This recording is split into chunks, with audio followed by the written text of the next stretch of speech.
இங்கே கோயம்புத்தூர்ல நின்றுக்கலாம், ஈரோட்டில் நின்றுக்கலாம், சேலத்தில் நின்றுக்கலாம், வேலூர்ல நின்றுக்கலாம், விழுப்புரத்தில் நின்றுக்கலாம். எதுக்கு தூத்துக்குடியில் போய் நிற்கிறீங்க? அந்த பாவப்பட்ட மக்களை உங்க ஆளு, உங்க சாதியாளு அதுவும் நம்பிக்கிட்டு இருக்கு. கருணாநிதி மக எப்படிங்க நாடாரா இருக்க முடியும்? இன்று செய்தியாளர்களை சந்தித்து பேசிய நாம் தமிழர் கட்சி ஒருங்கிணைப்பாளர் சீமான் திமுக எம்பி கனிமொழியை கடுமையாக தாக்கி பேசியுள்ளார். நீங்க அம்மையார் சார்பா கேள்வி எழுப்பினவர் நீங்க. உங்களையே நான் கனிமொழியாவே நினைச்சு கேள்வி கேட்கிறேன்.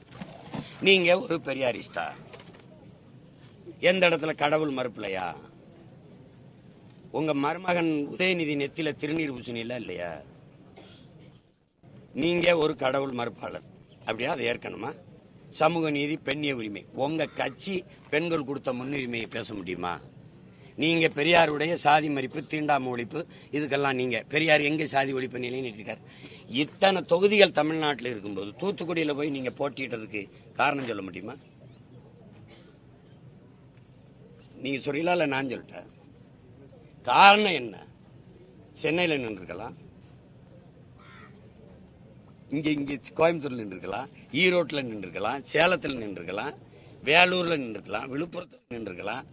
எதுக்கு தூத்துக்குடியில் போய் நிற்கிறீங்க? சாதி ஒழிப்புன்னு அங்கே ஏமா அந்த பாவப்பட்ட மக்கள் இருக்கான் அதானே சாதி. உங்களை இன்னும் அந்த மக்கள் அவங்க தன் சாதிக்காரன் நம்புறான் பாருங்க. அந்த அளவுக்கு பைத்தியக்கார மக்களை அந்த மக்களை நம்பி வச்சிருக்கீங்க நீங்க. அப்படித்தானே? தூத்துக்குள்ள ஏன் போய் 2 தடவை நின்னீங்க சொல்லுங்க? அந்த பாவப்பட்ட மக்களை உங்க ஆளு, உங்க சாதியாளு அதுவும் நம்பிக்கிட்டு இருக்கு. கருணாநிதி மக எப்படிங்க நாடாரா இருக்க முடியும்?